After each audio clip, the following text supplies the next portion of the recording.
কতটা নরম স্পঞ্জ মতো হয়েছে।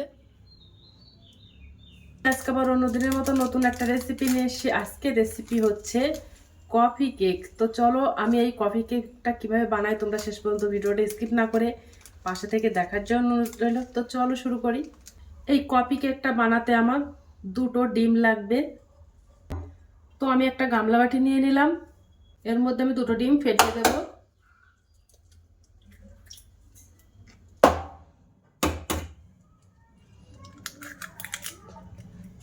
তো 2টো ডিম ফেটিয়ে দিলাম। হাফ বাটি চিনি দিয়ে দেব। ডিমের সঙ্গে ভালো করে মিশিয়ে নেব। তোমরা চাইলে চিনি গুঁড়ো করে দিতে পারো, তো আমি এইভাবে দিয়েছি। একটু ডিমটা ভালো করে ফেটিয়ে নেব।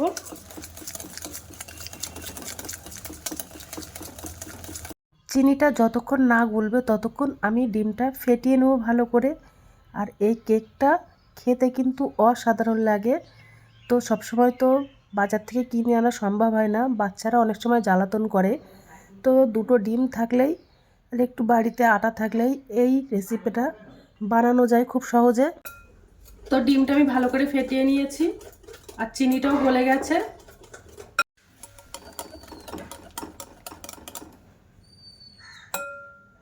ওর মধ্যে আমি হাফ বাটি সাদা তেল দিয়ে দেব। তোমরা চাইলে বাটার দিয়েও বানাতে পারো, আর বাটার দিয়ে বানালে খেতে সবথেকে বেশি টেস্টি হয় কেকটা। তো আমার কাছে ওটা নেই, তার জন্য আমি সাদা তেলটা দিয়ে দিলাম। দেখো আমি একটা চালুনি নিয়ে নিয়েছি, ওর মধ্যে এবার আমি 1 বাটি ময়দাটা দিয়ে দেব, 1 চামচ বেকিং পাউডার, চামচের কম বেকিং সোডা দিয়ে দেব। দিয়ে এবার চালুনি দিয়ে চেলে নেব ভালো করে।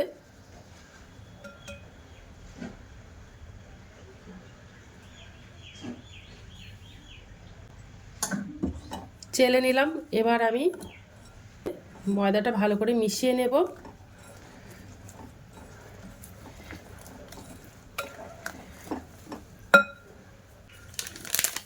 ওর মধ্যে আমি 1 চামচ গুঁড়ো দুধ দিয়ে দেব। এই গুঁড়ো দুধটা দিলে খেতে ভালো লাগে, তার জন্য দিয়ে দিলাম। আর যে কফি পাউডারটা ছিল ওই কফি পাউডারটা দিয়ে দেব। দিয়ে বেশ একটা ভালো মিশ্রণ বানিয়ে নেব।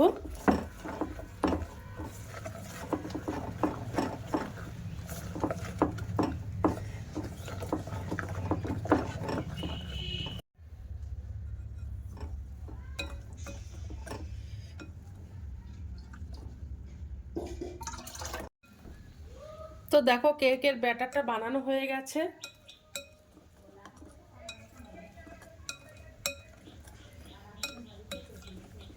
দেখো আমি একটা কেক মোল্ড নিয়ে নিয়েছি, আমি এই কেকটা এতেই সেট করে নেব। আমি একটু তেল ব্রাশ করে নেব। মোল্ডের মধ্যে আমি একটু তেল ব্রাশ করে নেব।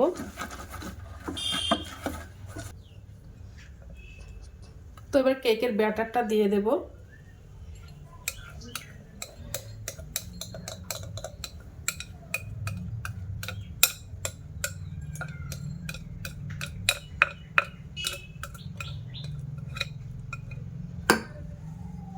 কেকটা এবার আমি হাত দিয়ে সেট করে নেব।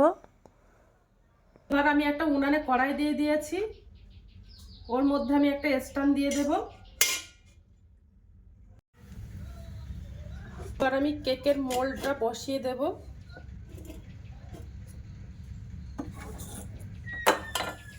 দিয়ে গ্যাসটা অন করে দেব। এবার আমি একটা ঢাকনা চাপা দিয়ে দেব। এবার কেকটা আমি এইভাবে হিট দিয়ে নেব। দেখো আস্তে আস্তে কেকটা ফুলছে।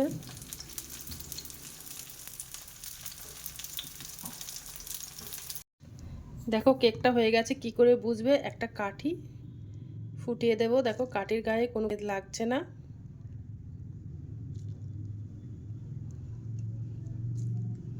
তার মানে আমার কেকটা হয়ে গেছে। কেকটা বানানো হয়ে গেছে। এবার আমি গ্যাসটা অফ করে দেবো, তারপর ঠান্ডা করে তোমাদেরকে দেখাবো যে কেমন হয়েছে। তো দেখো কেকটা বানানো হয়ে গেছে, কত সুন্দর হয়েছে। দেখো ছুরি দিয়ে এবার সাইডটা আমি হালকা ছাড়িয়ে দেব।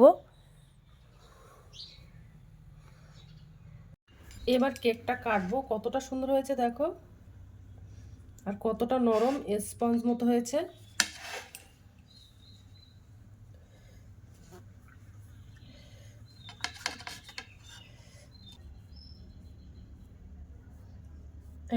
এবার আমি কেকটা একটু খেয়ে দেখবো। তো অসাধারণ হয়েছে। তো আজকের দিনের মতো ভিডিওটা এখানে শেষ করছি। আগামী দিন আবার একটা নতুন ভিডিও নিয়ে চলে আসবো। তো টাটা, বাই বাই, সবাই ভালো থাকবে, সুস্থ থাকবে।